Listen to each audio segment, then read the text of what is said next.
बताएंगे आप किसी भी सेंटेंस में यदि सब्जेक्ट दिया हो प्लस बीच में एंड हो, फिर से पुनः कोई सब्जेक्ट हो, तो उसके बाद जो आने वाला वर्ब होगा वो क्या होगा, किस फॉर्म में होगा।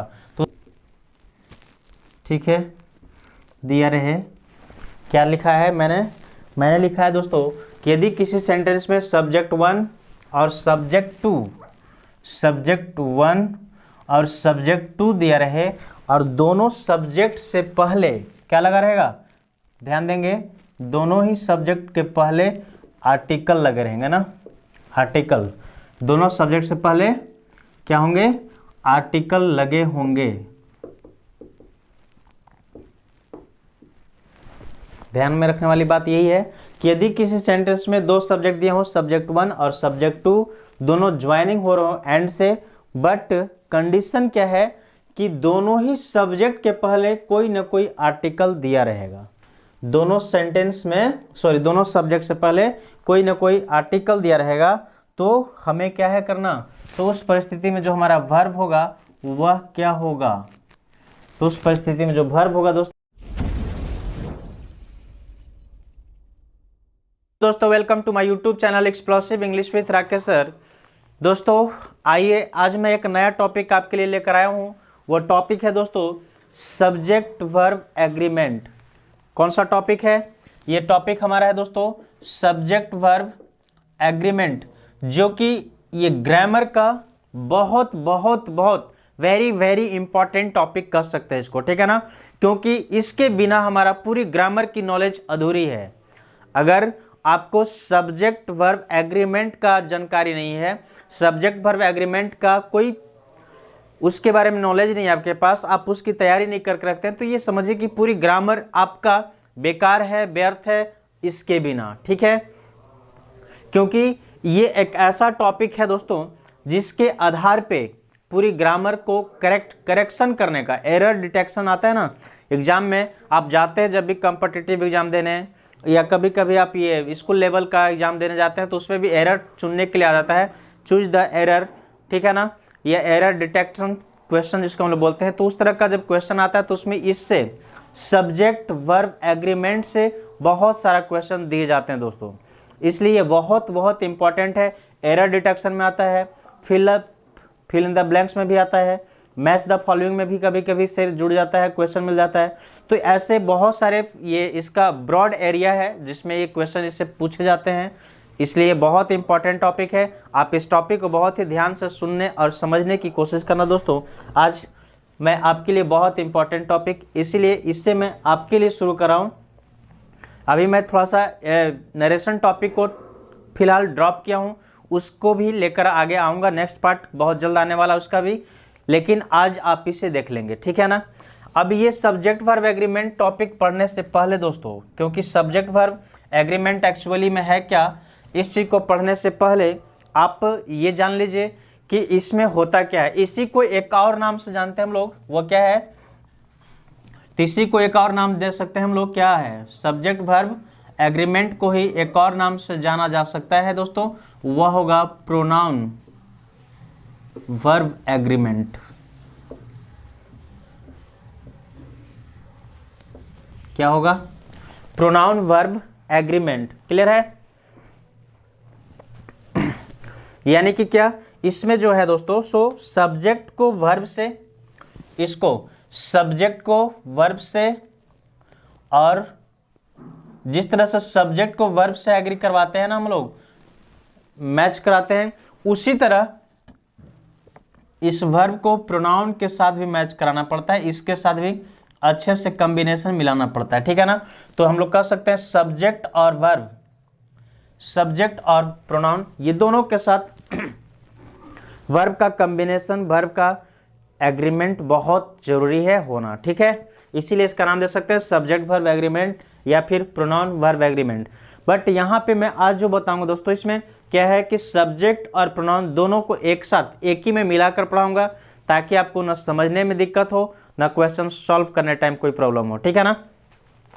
तो चलिए इससे पहले कि हम लोग ये टॉपिक क्या है इसको समझें, उससे पहले थोड़ा सा हम लोग वर्ब की बात कर लें, क्योंकि ये हम आपको ये पता है कि वर्ब जो टॉपिक है वर्ब से ही इसमें कहानी बढ़ती है।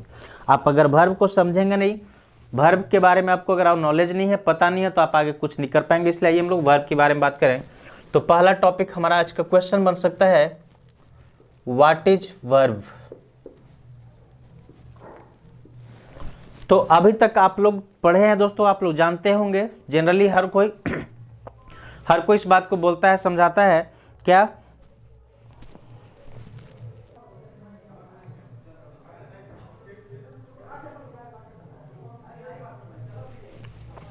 ये हर कोई बताता है दोस्तों कि action word is called action, क्या, action word is called verb.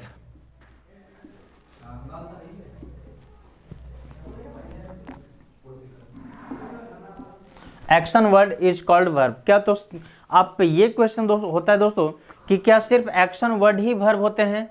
अगर मैं बोलूं कि यहाँ पे खड़ा हूं, stand, I am standing here, या मैं खड़ा होना, बैठना, ठीक है, या किसी चीज को कहीं पे लगे रहना, जैसे बोले ट्री इज सिचुएटेड देयर, पेड़ कहीं पे लगा हुआ है, तो क्या ये सभी जो अवस्था है, ये सब जो ये है वर्ड शब्द, क्या ये वर्ब नहीं है? क्या आपके दृष्टिकोण से ये वर्ब है या नहीं? पेड़ यहाँ पे लगा हुआ है, मैं यहाँ पे खड़ा हूँ, वो वहाँ पे बैठा हुआ है, ऐसा कुछ बोलना है तो ये एक्शन है। क्या ये सब परफॉर्म कर रहे हैं एक्शन? पेड़ खड़ा है, परफॉर्म कर रहा है एक्शन, मैं खड़ा हूँ, परफॉर्म कर रहा हूँ एक्शन, वो बैठा हुआ है, परफॉर्म कर रहा है एक्शन। क्या क्या लगता है आपको, एक्शन परफॉर्म कर रहा है या नहीं? यदि एक्शन परफॉर्म कर रहा है तो ये वर्ब होगा, और नहीं कर रहा है तो फिर ये तो वर्ब नहीं होंगे। बट ऐसा नहीं है, ये सब भी वर्ब हैं। वो कैसे, आइए इसका डेफिनेशन। ये तो अभी तक आप पढ़ रहे थे, बिल्कुल गलत नहीं है, मैं इसे गलत नहीं कहा था, लेकिन इसमें और भी कुछ चीजें होंगे जो देखते हैं हम लोग, वो क्या है, आइए।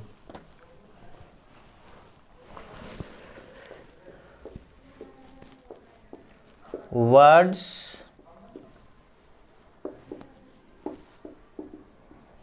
that define the action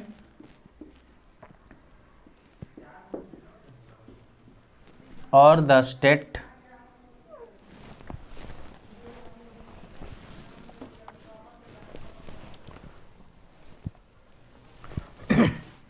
or the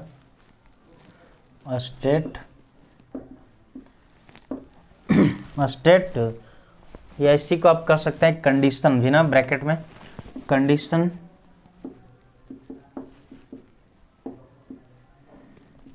of a subject और एन ऑब्जेक्ट। ठीक है, यहां तक की बात समझ में आ गई दोस्तों। मैंने क्या लिखा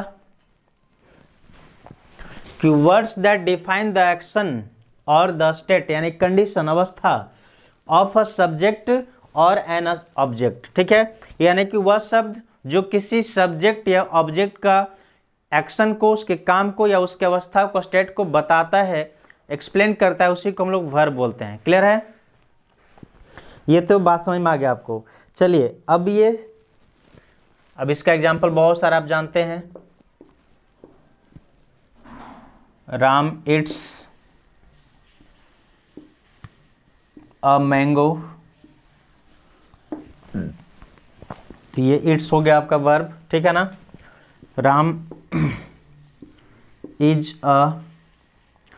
is sitting,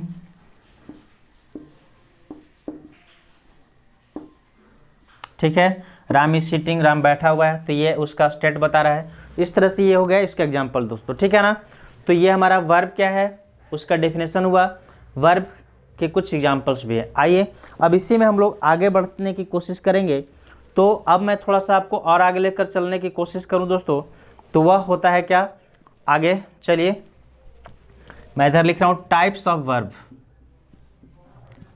types of verb, ठीक है ना?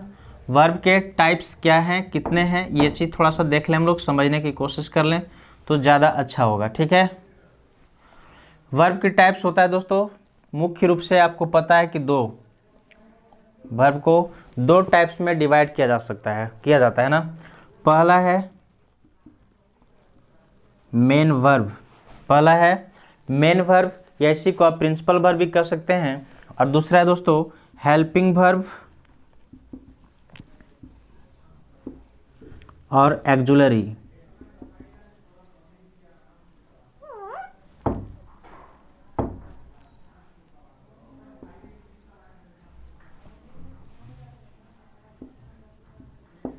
एक्जुलरी वर्ब क्लियर है मेन वर्ब और हेल्पिंग वर्ब या फिर एक्जुलरी वर्ब कहेंगे, ये दोनों हो गया। अब देखेंगे तो यहाँ पे जब बात करें दोस्तों, अब ये मेन वर्ब को ना, मेन वर्ब का भी दो टाइप्स होता है, इसका भी दो पार्ट्स होता है। वो कौन कौन? तो इसका पहला टाइप्स होता है दोस्तों ट्रांजिटिव वर्ब, क्लियर है, ट्रांजिटिव वर्ब। और दूसरा है दोस्तों इंट्रांजिटिव, इंट्रांजिटिव वर्ब। ओके, चलिए नेक्स्ट। अब ये तो हो गया हमारा मेन वर्ब को दो पार्ट्स में बांटते, ट्रांजिटिव वर्ब और इंट्रांजिटिव वर्ब दो पार्ट में बांट दिए, क्लियर।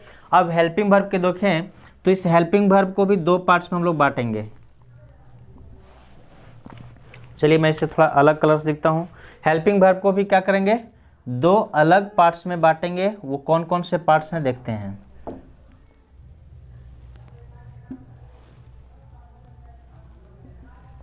ठीक, तो इसका होता है दोस्तों, पहला है प्राइमरी एक्जुलरी,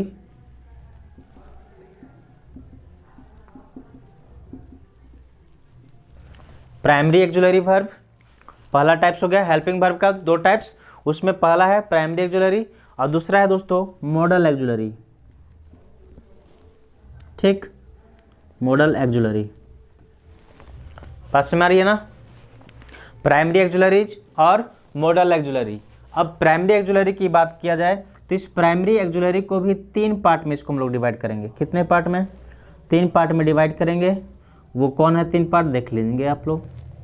तो पहला हो गया to do form, to do, दूसरा है टू बी एंड तीसरा है दोस्तों टू हैव। ठीक है ना, टू डू, टू बी और टू हैव का ये होता है। ठीक है, अब टू डू बोले तो इस टू डू को भी, टू डू में कौन कौन से वर्ब आते हैं देख लेते हैं। तो टू डू में होता है do, does, did, do, does और एक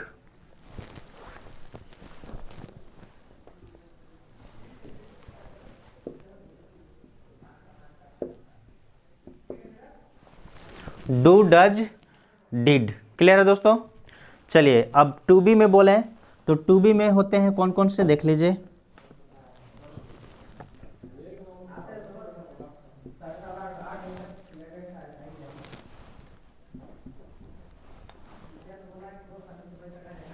टू बी में होगा आपका is, am, are, was, were. ठीक है, is, am, are, was, were. Clear है दोस्तों।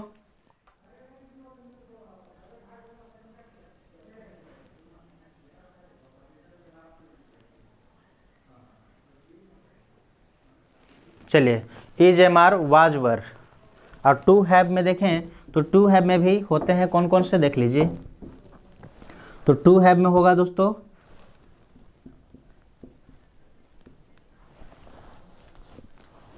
हैज, हैव,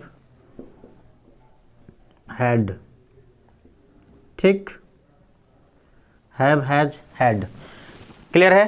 तो इस तरह से ये प्राइमरी एक्जुलरी वर्ब को डिवाइड किए। और मॉडल एक्जुलरी में बहुत सारे हैं जो टोटल मॉडल होते हैं ना, सभी टोटल मॉडल वर्ब जो है सब के सब मॉडल एक्जुलरी में आते हैं, जिसमें है मे, माइट, कैन, कुड, ऐसे ही बहुत सारे हैं, लास्ट में आप देख लेंगे etc। तो ये हमारा वर्ब का टाइप्स है। अब ये जो है दोस्तों ये क्या है, ये जो टोटल है ना ये वाला बात, ये आता है आपको इन्फिनेटिव और नॉन इन्फिनेट पढ़े होंगे आप। इन्फिनेटिव में आगे बढ़ेंगे तो उसमें भी नॉन इन्फिनेट में भी आता है जेरंड वगैरह पार्टिसिपल्स, तो वो अलग बात है, आगे नहीं, बस इतनी आप जान लेंगे क्योंकि इस पे आधारित हम आगे आप कुछ बातचीत करेंगे। ठीक है ना। आप इसके पूरी बोर्ड का, पूरे स्क्रीन का एक बार स्क्रीनशॉट ले लेंगे या फिर आप नोट कॉपी कर रहे हैं तो ज़्यादा बेहतर होगा, लिख लेंगे ना। चलिए अब हम लोग बढ़ते हैं नेक्स्ट। आशा करता हूं कि आपको इस सभी को आप सबको ये बात समझ में आ रहा होगा। आगे हम लोग बढ़ते हैं अगले कुछ रूल्स की ओर।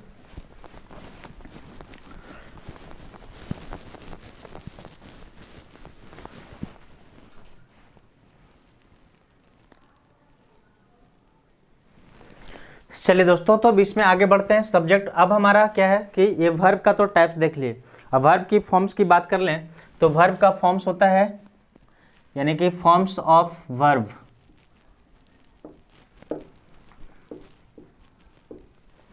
तो फॉर्म्स ऑफ वर्ब में होता है दोस्तों क्या, आपको पता होगा कि वर्ब का फॉर्म्स कितने होते हैं। फटाफट से आप लोग आंसर करेंगे तो आप कहेंगे क्या, वर्ब का फॉर्म्स होता है 5। कितने फॉर्म्स होते हैं, 5 फॉर्म्स, ठीक है ना। तो पहला होता है V1, V2, V3, V4 और लास्ट होता है V5। Clear. V1, V2, V3, V4 और V5 वर्ब के 5 फॉर्म होते हैं। क्लियर। आपको ये भी पता होगा दोस्तों कि ये जो वर्ब का फर्स्ट फॉर्म है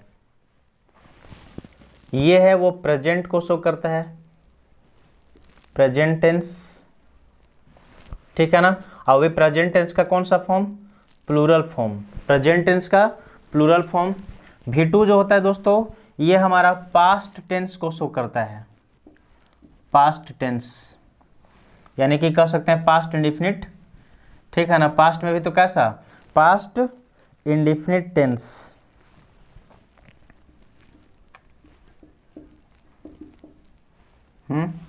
पास्ट इंडिफिनिट। इधर जो प्रेजेंट की बात कर रहे हैं तो ये प्रेजेंट का जो है ना, प्रेजेंट के साथ साथ फ्यूचर का भी ये काम करता है, फ्यूचर में भी ये काम करता है। मॉडल प्लस वर्ब का फर्स्ट फॉर्म भी काम करता है, ठीक है, इस तरह से। और ये प्रेजेंट की जब बात करेंगे तो प्रेजेंट में हमेशा प्लूरल फॉर्म में होगा, ये चीज़ मैं यहाँ लिख रहा हूँ, ठीक है। चलिए V3 की बात करें तो ये आपका पास्ट पार्टिसिपल की बात करेगा, पास्ट पार्टिसिपल। पास्ट पार्टिसिपल बोले तो helping verb, helping verb plus third form, helping verb plus verb का थर्ड फॉर्म। क्लियर।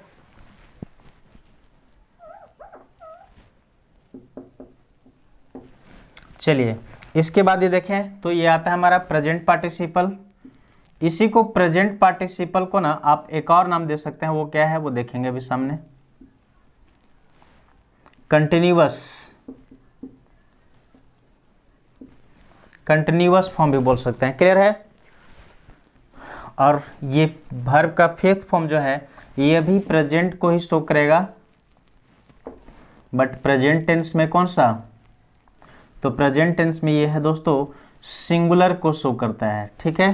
किसको शो करता है, सिंगुलर को शो करता है। समझ में आ रही है बात, यानी सिंगुलर फॉर्म, ये हमारा सिंगुलर फॉर्म यूज करेंगे इसमें, ये सिंगुलर फॉर्म शो करता है। ये वाला हमारा प्लूरल फॉर्म को शो करता है। V1 दोनों ही प्रेजेंट को, V1 और V5 प्रेजेंट टेंस को शो करते हैं, बट दोनों में अंतर क्या है कि ये जो V5 है सिंगुलर फॉर्म को इंडिकेट करेगा, शो करेगा, और ये V1 जो है सो प्लूरल फॉर्म को एक्सप्रेस करता है। क्लियर है। अब V2 पास्ट इंडेफिनिट टेंस को शो करेगा, V3 पास्ट पार्टिसिपल, यानी जहां भी पार्टिसिपल की बात करें तो हेल्पिंग वर्ब लगाएंगे plus V3 verb plus helping verb plus verb का थर्ड फॉर्म। क्लियर। और कंटिन्यूअस में ये तो आपको पता ही ING फॉर्म वाला, और ये बता दिया आपको, ठीक है। तो इस तरह से ये वर्ब के फॉर्म है। जैसे आप कुछ एग्जाम्पल देख लीजिए। V1 में मैं लिखता हूँ गो, गो, इसका V2 होगा वेंट, गो वेंट, गोन, गोइंग,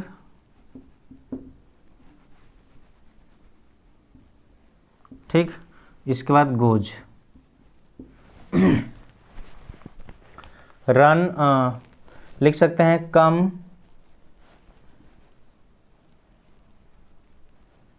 केम, फिर से पुनः थर्ड फॉर्म में ना फिर से कम हो जाता है, कमिंग, ठीक है, कम्स। ऐसे बहुत सारा हो सकता है, कट,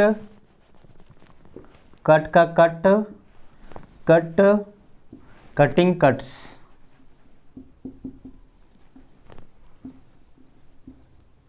बस ETC कर रहा हूँ, इतना ही। बहुत सारे ऐसे इसी तरह से वर्ब के फॉर्म होते हैं दोस्तों, ठीक है ना। ये वर्ब का फॉर्म हो गया, 5 फॉर्म, पांचों को इस तरह से हम लोग लिखते हैं, समझते हैं, बोलते हैं। क्लियर। अब चलिए आप इन्हें भी एक बार स्क्रीनशॉट चाहें तो ले सकते हैं।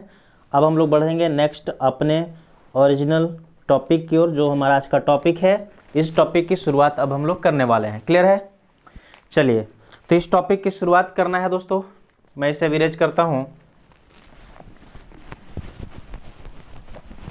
हमारा टॉपिक है सब्जेक्ट वर्ब एग्रीमेंट, यही है ना, सब्जेक्ट वर्ब एग्रीमेंट, जो कि आपके सामने ऊपर लिखा हुआ है, दिख रहा होगा आपको, है ना। सब्जेक्ट वर्ब एग्रीमेंट हमारा ये टॉपिक है। अब इस टॉपिक में हम लोग सीखेंगे सब्जेक्ट को वर्ब के साथ एग्री कैसे करवाया जाता है। क्या सीखेंगे? सब्जेक्ट को वर्ब के साथ एग्री, यानी कि जब सब्जेक्ट कोई भी सब्जेक्ट हो तो कैसे उसको यूज करेंगे।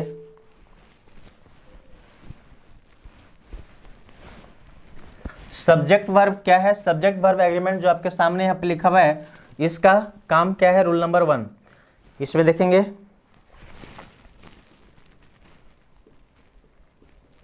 रूल नंबर 1 दोस्तों, ठीक है ना। सब्जेक्ट वर्ब एग्रीमेंट का हमारा पहला रूल शुरू कर रहा हूं मैं आपके लिए। वो हमारा है पहला रूल क्या, कि यदि किसी सेंटेंस में subject plus and plus subject, ठीक है, तो वर्ब कैसा होगा।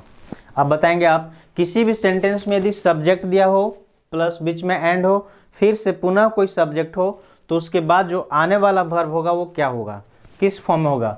तो उसके बाद जो आने वाला होगा दोस्तों वह वर्ब प्लूरल फॉर्म होगा। किस फॉर्म में होगा? प्लूरल होगा ना। कैसे? आइए एग्जाम्पल देखते हैं।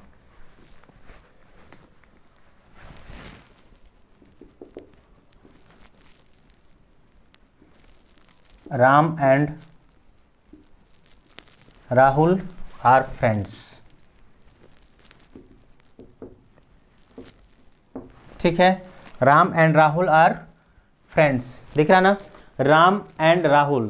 तो ये एक सब्जेक्ट हमारा राम हो गया, दूसरा सब्जेक्ट राहुल हो गया, और दोनों ज्वाइनिंग विथ एंड। दोनों ज्वाइन किससे हो रहे हैं भाई? किससे जुड़ रहे हैं? एक दूसरे के संपर्क में किसके सहारे आ रहे हैं? तो एंड के सहारे दोनों एक दूसरे से जुड़ रहे हैं। इसीलिए अब ये दोनों देखो, राम एक अलग इंसान है, राहुल एक अलग इंसान है, यानी कि दो अलग अलग इंसान को एक साथ जोड़ने का काम करें। इसलिए इसके साथ प्लूरल वर्ब का प्रयोग करेंगे, जो कि आर लगा हुआ है। क्लियर है? क्यों? क्योंकि आपको पता है कि more than one is called plural. English में एक से अधिक हो जाता है तो उसको हम लोग प्लूरल कहते हैं। तो राम एक अलग इंसान है, राहुल एक अलग इंसान है, तो एक से अधिक इंसान हो गए, दो सब्जेक्ट हो गए, यानी दो व्यक्ति हो गए। जब दो व्यक्ति हो गए तो हमारा वर्ब भी प्लूरल ही होना चाहिए, तभी तो ये बैलेंस में रहेगा ना, ठीक रहेगा। क्लियर? तो ये हो गया हमारा। दूसरी बात, अब देखेंगे यहीं पे एक एग्जाम्पल लिखता हूं मैं।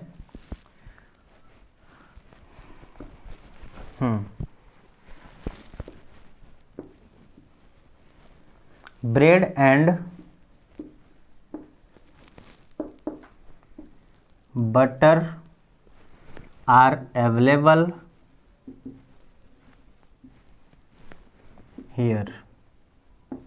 Bread and butter are available here, ठीक है दोस्तों। मैंने क्या लिखा example? Bread and butter are available here. अब ये सेंटेंस जो मैंने लिखा है, अब इस सेंटेंस को आप देखकर बताएंगे कि क्या ये सेंटेंस सही लिखा हुआ है या गलत लिखा हुआ है। क्या ये सेंटेंस सही लिखा हुआ है या फिर गलत लिखा हुआ है दोस्तों? जल्दी से आप बताने की कोशिश करेंगे। तो यहाँ पे एक्चुअली क्या है कि ये सेंटेंस, सॉरी यहाँ पे इज लगना था, आर नहीं, is. Bread and butter is available here. तो ये जो लगा हुआ सेंटेंस, ये क्या सही है या गलत है? तो आप बोलेंगे बिल्कुल गलत है। क्यों? क्योंकि यहाँ पे अवेलेबल का मतलब होता है दोस्तों क्या, समझेंगे बात। इसका मतलब ये हो रहा है सेंटेंस में, कहने का मतलब है कि ब्रेड एक अलग वस्तु है, ब्रेड एक अलग वस्तु है और बटर भी एक अलग वस्तु है। ब्रेड अलग है, बटर अलग है, और दोनों चीज़ें ब्रेड और बटर, मान लो कि ये ब्रेड है और ये बटर है, ब्रेड और बटर दोनों अवेलेबल है यहाँ या इस शॉप में, दुकान में, कहीं पे भी, ठीक है ना। तो वहाँ पे क्या है, बटर भी, जिसको सिर्फ बटर चाहिए उसको सिर्फ बटर दे देंगे, जिसको सिर्फ ब्रेड चाहिए उसको सिर्फ ब्रेड दे सकते हैं, क्योंकि आपके पास दोनों चीज़ें अलग अलग अवेलेबल हैं। अलग अलग दो यूनिट में नहीं, दो अलग अलग यूनिट है, दो अलग अलग वस्तु है जो अलग अलग रखा हुआ भी है, अलग अलग डब्बे में है ना।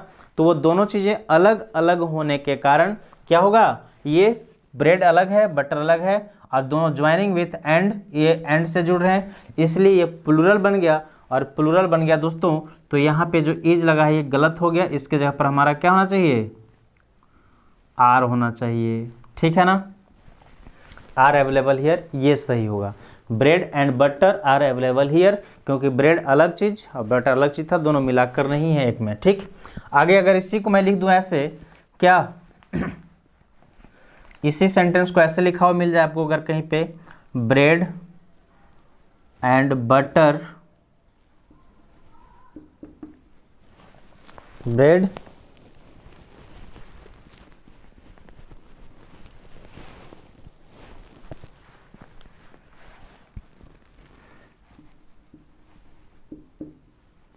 Is my favourite, sorry are है ना, bread and butter are my favourite breakfast.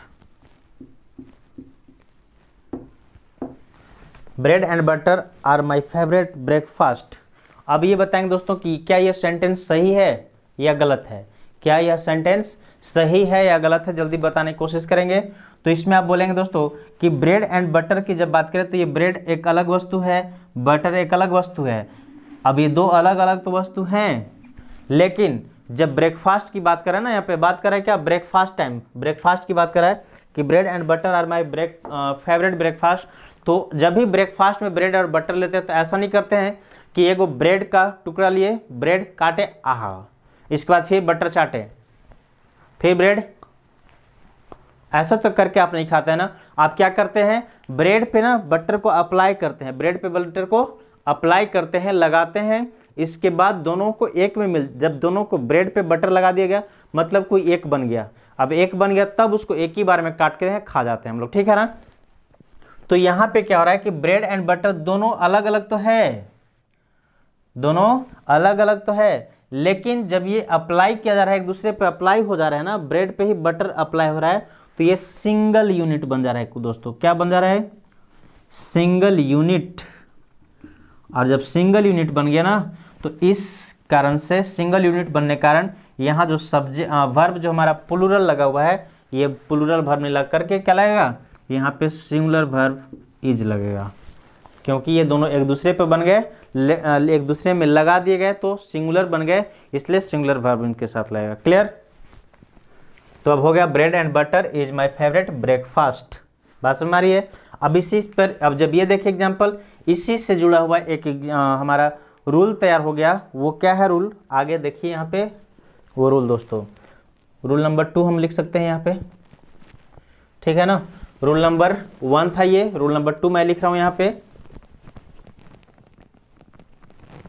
Rule number 2 है क्या कि यदि सब्जेक्ट 1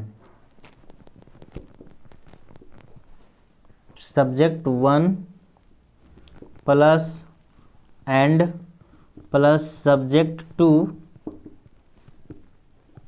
ठीक है ना, हो और इसके साथ वर्ब हो, ध्यान से देखेंगे, किसी भी सेंटेंस में यदि सब्जेक्ट 1 और सब्जेक्ट 2 हो और दोनों ज्वाइनिंग विथ एंड, दोनों ज्वाइनिंग विथ एंड, तो वर्ब हमारा क्या होना चाहिए, सिंगुलर होना चाहिए। वर्ब हमारा सिंगुलर होना चाहिए, वो भी कब, जब ये सिंगल यूनिट को शो कर रहे होंगे दोस्तों। कब, जब ये सिंगल यूनिट को शो कर रहे हैं, सिंगल यूनिट को बता रहे हैं तब, या सिंगल यूनिट के रूप में यूज किए गए हो तब। जब सब्जेक्ट 1 और सब्जेक्ट 2 दो सब्जेक्ट हैं, दोनों ज्वाइनिंग हो रहे हैं एंड से, ठीक है ना, दोनों both are joining with and, दोनों के दोनों ज्वाइनिंग हो रहे हैं, जुड़ रहे हैं एक दूसरे से एंड से, तो उसके बाद जो वर्ब लगेगा सिंगुलर लगेगा। क्यों? क्योंकि वो सिंगल यूनिट को शो करेगा। तब अगर ये सिंगल यूनिट को शो नहीं कर रहे होंगे, अलग अलग डिफरेंट डिफरेंट यूनिट होंगे, तो प्लूरल वर्ब लगाएंगे। अगर सिंगल यूनिट में होंगे तो सब वर्ब हमारा सिंगुलर हो जाएगा। क्लियर? जो कि इसी का एग्जाम्पल ये वाला था ना अभी जो मैंने लिखा, bread and butter is my favourite breakfast. क्योंकि ब्रेड अलग था, बटर अलग था, लेकिन दोनों को ब्रेड पर ही बटर अप्लाई कर देने से सिंगल यूनिट बना दिया गया, इसीलिए उसको हम लोग इज लगा दिए उसके साथ। क्लियर है? सिंगल यूनिट के रूप में। आप इसे भी समझने की कोशिश कर लिए। चलिए, आशा करता हूँ, आई होप दैट आप लोगों को बहुत अच्छे से बात समझ में आ रही होगी दोस्तों। अब आगे बढ़ते हैं नेक्स्ट रूल की ओर। इसका एग्जाम्पल और ये स्क्रीनशॉट आप ले लेंगे। इसी का एक एग्जाम्पल लिखना चाहें तो लिख सकते हैं क्या? एक और एग्जाम्पल, एक तो ऊपर लिखा हुआ है, एक किसी का और लिख ले देंगे। तो no nook and corner were left unsearched. अब ये देखेंगे ये सेंटेंस जो लिखा हुआ है क्या ये सही है या गलत है। नो नुक एंड कॉर्नर, ठीक है ना, वर लेफ्ट अनसर्च्ड, क्या ये सेंटेंस सही है? तो यहाँ पे ध्यान देंगे दोस्तों तो आपको पता चलेगा कि नो नुक, नुक एंड कॉर्नर ये दो अलग अलग वस्तु हैं। नुक एंड कॉर्नर अलग है, बट ये दोनों मिलकर एक सिंगल यूनिट को शो करा, इसलिए यहाँ पे लिखाएगा वर्क की जगह पे वाज होना चाहिए। क्या होना चाहिए? वर्क की जगह पे वाज होना चाहिए। No nook and corner was left unsearched. Clear? आप इसका स्क्रीनशॉट लीजिए जल्दी से, फिर बढ़ते हैं हम लोग नेक्स्ट रूल की ओर।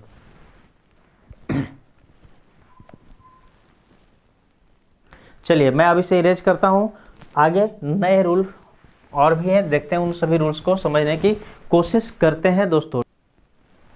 चलिए, अब अगला हमारा रूल है रूल नंबर 3। रूल नंबर 3 वो क्या है? सब्जेक्ट 1, सॉरी,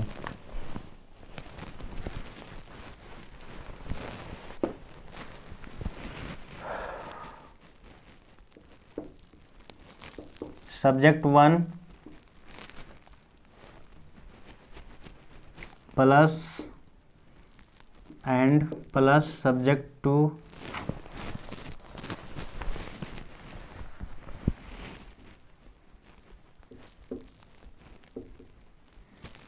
ठीक है, दिया रहे।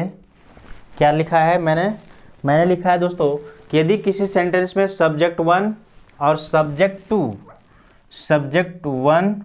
और सब्जेक्ट 2 दिया रहे और दोनों सब्जेक्ट से पहले क्या लगा रहेगा?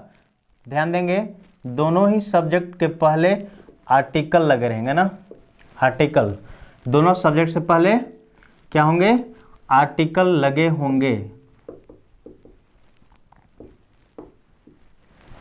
ध्यान में रखने वाली बात यही है कि यदि किसी सेंटेंस में दो सब्जेक्ट दिए हो, सब्जेक्ट 1 और सब्जेक्ट 2, दोनों ज्वाइनिंग हो रहे हो एंड से, बट कंडीशन क्या है कि दोनों ही सब्जेक्ट के पहले कोई ना कोई आर्टिकल दिया रहेगा।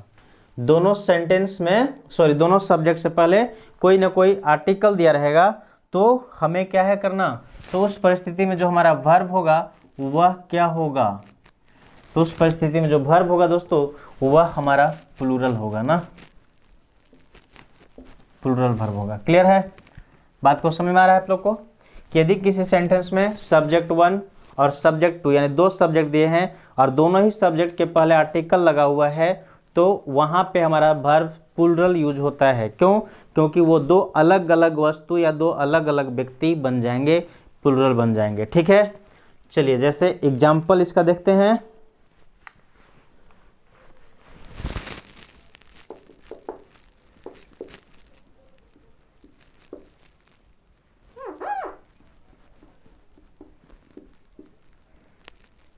The actor and the painter, the actor and the painter, ठीक है ना। अब क्या है यहाँ पे? was,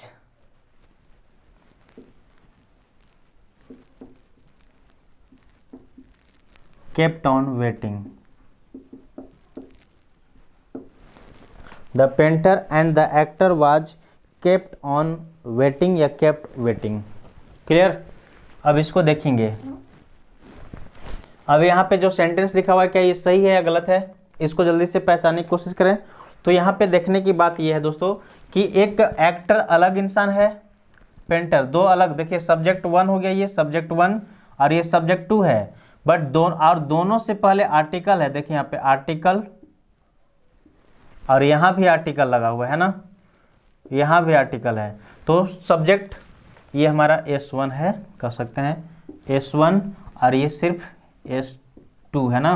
S1 और S2 दिए हैं, दोनों से पहले आर्टिकल, S2 से भी पहले आर्टिकल है, S1 से भी पहले आर्टिकल है, दोनों से पहले आर्टिकल है। And both are joining with क्या, and both are joining with and.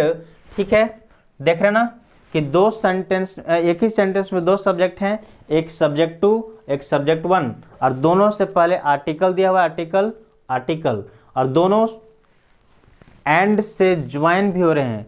तो इस परिस्थिति में हमारा वर्ब क्या होना चाहिए था, प्लूरल होना चाहिए, जो कि यहाँ पे वर्ब क्या हमारा लिखा हुआ है, was. Was means singular verb. तो इसको क्रॉस करेंगे, काटेंगे और हम वर्ब भरेंगे। ठीक, सही हमारा क्या होगा, वर। अब इसका मतलब क्या हुआ कि द एक्टर, यानी कि एक्टर कोई एक अलग इंसान है जो एक्टर है, एक इंसान है जो एक्टर है यानी एक्टिंग करता है, और एक इंसान है जो पेंटर है यानी पेंटिंग का काम करता है। तो दो अलग अलग इंसान हैं जो वहां पे वेट कर रहे हैं ना, केप्ट वेटिंग, इंतजार कर रहे हैं। क्लियर है। तो ये बात हो गई। दूसरी बात, इसी का एक और एग्जाम्पल देख लीजिए। The singer and the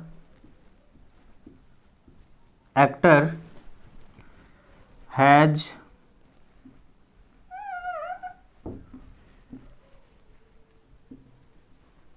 arrived in the party या to the party। ठीक, the singer and the actor has arrived to the party. अब यहाँ पे ध्यान देंगे, बात क्या है कि सिंगर एक अलग इंसान है, ये सिंगर एक अलग सब्जेक्ट 1 है, सब्जेक्ट 1, और इससे पहले आर्टिकल भी लगा हुआ है, एंड से जुड़ रहा है। एक्टर एक अलग है जो सब्जेक्ट 2 है, और ये भी जुड़ रहा है किससे, एंड से। दोनों सब्जेक्ट 1 और सब्जेक्ट 2 एंड से जुड़ रहे हैं, और दोनों के पहले आर्टिकल द लगा हुआ है। तो इस परिस्थिति में ये प्लूरल बन गया दोस्तों। प्लूरल होने के कारण यहाँ पे हैव होना चाहिए, have reached, not has reached या has arrived. Clear, have arrived. इस तरह से ये हमारा रूल था, रूल नंबर 3। इसका एग्जाम्पल आप स्क्रीनशॉट लेंगे, फिर बढ़ेंगे हम लोग नेक्स्ट रूल की ओर। आज का आखिरी रूल होगा इस वीडियो का, फिर नेक्स्ट पार्ट में देखेंगे। या यहीं पे मैं लिख देता हूँ, वो रूल नंबर हमारा 4 है। क्या है दोस्तों, रूल नंबर 4 है कि यदि किसी सेंटेंस में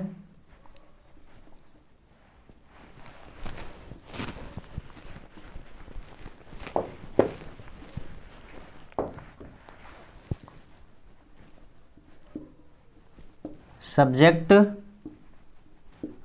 and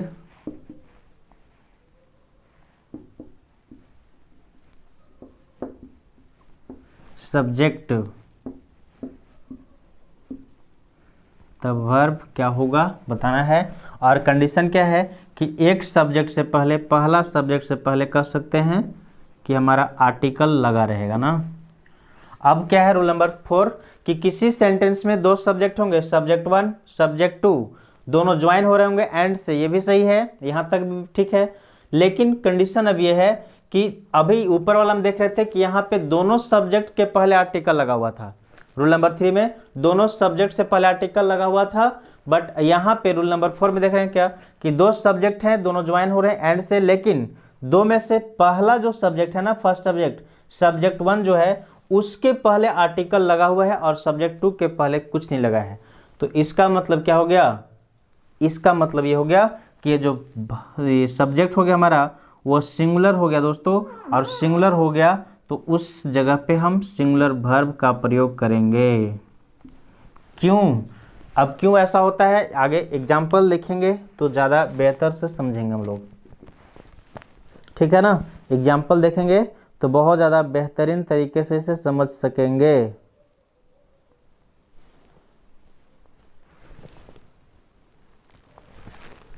the singer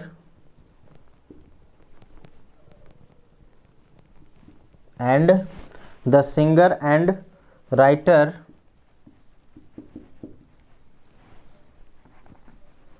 were shot dead in Punjab.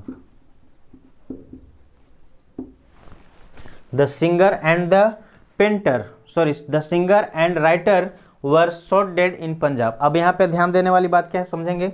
Singer एक सब्जेक्ट 1 हो गया हमारा, ये S1 हो गया, राइटर S2 हो गया, क्लियर।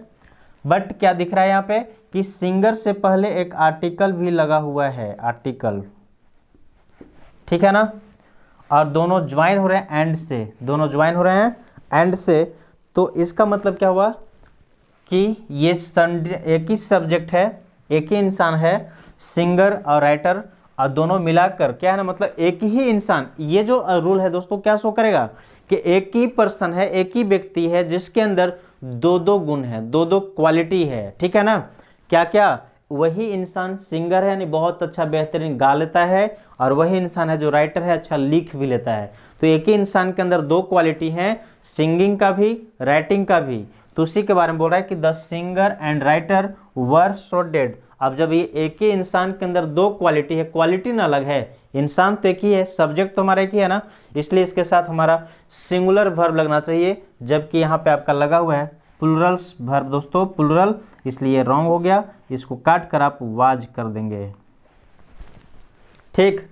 क्यों? क्योंकि एक ही व्यक्ति है जो द सिंगर भी था राइटर भी था, उसको पंजाब में मार दिया गया। अब ये न्यूज आप लोग देखे होंगे, सुने होंगे, आपको पता होगा मैं किसके बारे में बात कर रहा हूँ, ठीक है ना। तो इस तरह से ये हमारा रूल था, रूल नंबर 4 तक। आज के इस वीडियो को मैं यहीं पे स्टॉप करूंगा दोस्तों। आप एक बार इसे ध्यान से देखेंगे, फिर हम इस वीडियो को विराम करेंगे आज यहीं पे, फिर मिलेंगे नेक्स्ट पार्ट में।